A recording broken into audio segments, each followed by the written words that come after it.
Се уште не е познато колку ќе чини реконструкцијата на кровот на клиничка болница Штип, откако дел од него беше оштетен од невремето. Анализата за трошоците се уште не е завршена, информираше денеска министерот за здравство Сашо Клековски.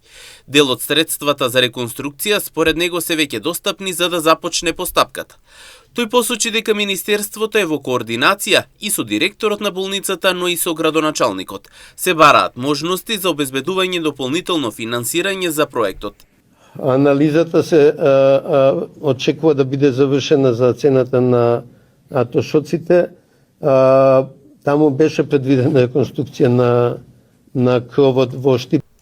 Дополнително министерот Клековски посочи дека во фокусот на разговорите со Светска банка ќе биде и долгорочната грижа, бидејќи како што рече се очекува голем притисок врз овој сегмент поради ограничените капацитети. Меѓу другото ќе имат контакти со геријатрија Скопје, бидејќи дел од програмата ќе веде и поглед на long term care, долгорочната грижа и палијативната грижа.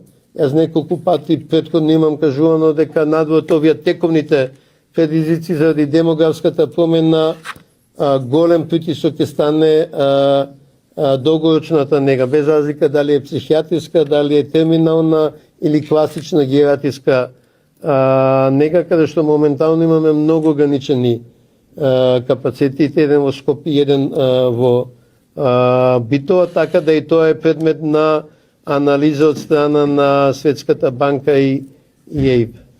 Колку ќе чини реконструкцијата на дел од кровот на Штипската клиничка болница и кога ќе започнат работите ќе биде познато по завршувањето на анализата и обезбедување на потребните средства.